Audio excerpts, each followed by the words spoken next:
Hello, everyone. How's everybody today? Great. With great weather, it's hard to not be good, isn't it?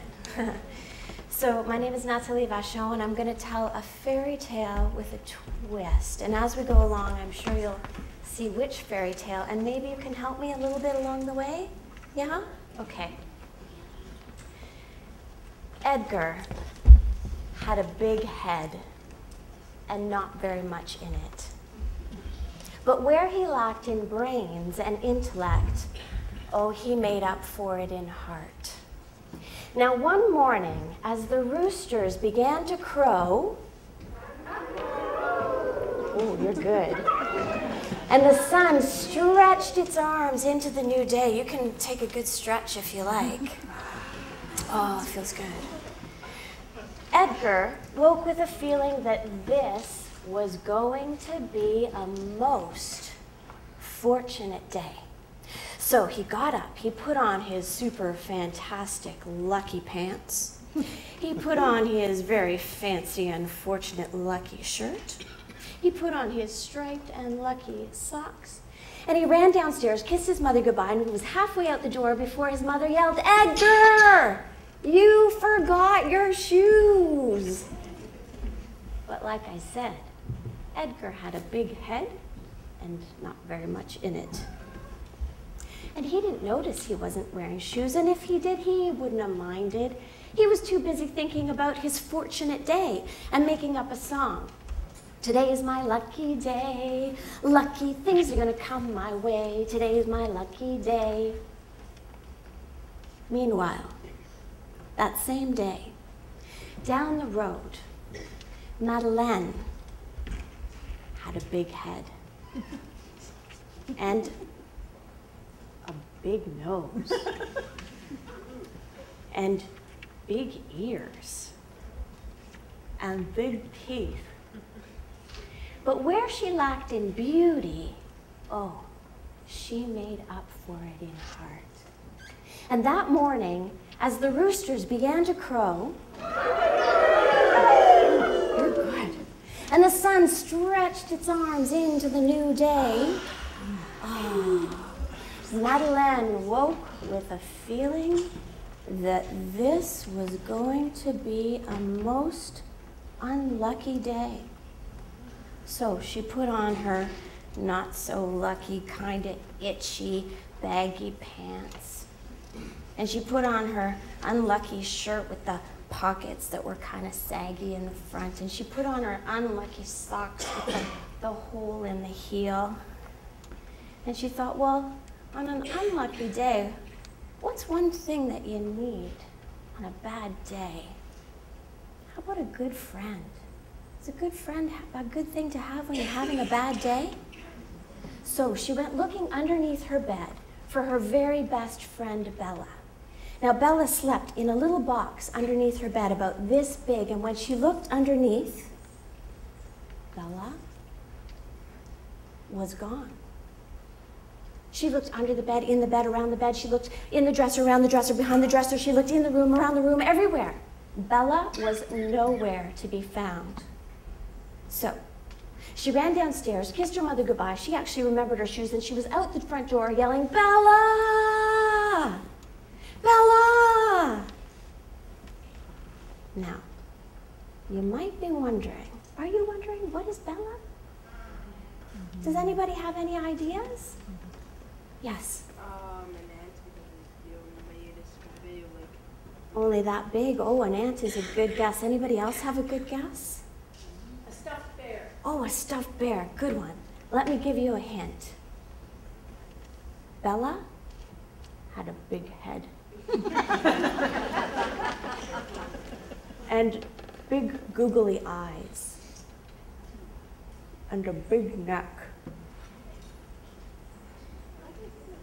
Bella had big floppy feet. Is anybody getting it yet? Let me give you the last clue. Bella was 100% unmistakably green. Oh, I heard it. Frog. Yes, Bella was indeed a frog. Now that morning, as the roosters began to crow, we're good, and the sun stretched its arms into the new day. Bella woke before anybody else with a feeling that this was going to be a most lucky day.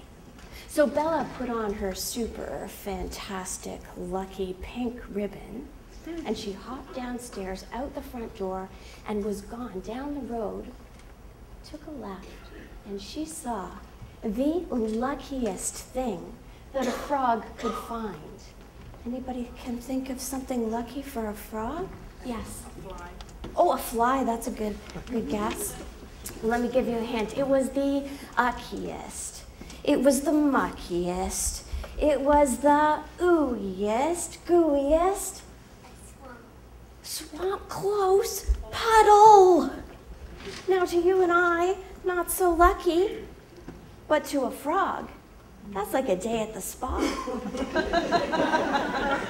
Bella jumped in, she did the side stroke, she did the back stroke, she did the front crawl, and she started singing. Singing in the bathtub, do-do-do-do-do. Singing in the bathtub, do-do-do-do-do. Well, meanwhile, Edgar came around the corner singing, today's my lucky day, lucky things are gonna come my way, today's my lucky day. Now, so busy was Edgar looking up and around and singing that he didn't notice that his foot inadvertently stepped into a mud puddle, and that puddle inadvertently soaked his foot. Now, for you and I, that's not very lucky, is it? No, but for Edgar, that was so lucky because for the first time, Edgar actually looked down. And what did he see? Singing in the bathtub, do-do-do-do, singing in the bathtub, do-do-do-do-do. Well, they both saw each other at the same time, and Edgar, as I mentioned, had a big head, not so much in it, didn't think, oh, look, a frog with a pink ribbon, it must be a girl frog. Or he didn't think, oh, look, it must be a frog that belongs to a girl. Or let's stretch it a little bit further. It must be a frog that belongs to a princess. No. Edgar thought, this must be a princess. And well, we all know what has to happen in order to turn a frog into a princess. Do you know? What do you have to do? Oh, I heard it. So Edgar scooped down and picked up that mucky, gooey frog. And at that same moment, who came around the corner but Madeleine? And she saw that someone had found her frog, and she comes running up at the same moment that Edgar closes his eyes, gives Bella a big smackaroo, and Bella jumps out of his hands, lands in Madeleine's pocket. He opens his eyes and... a princess. Well, Edgar couldn't believe his luck. His very own princess. And well, from that day, he treated Madeleine like the most beautiful princess. And she grew more and more beautiful every day. And now the three of them were like best friends, like three peas in a puddle. And now you and I, we know that if a frog turns into a princess, the frog disappears, and then there's the princess. And you and I know that Madeleine wasn't actually a princess. But Edgar never figured it out. Do you know why? Because he had a huge head, but Exactly. Thank you so much.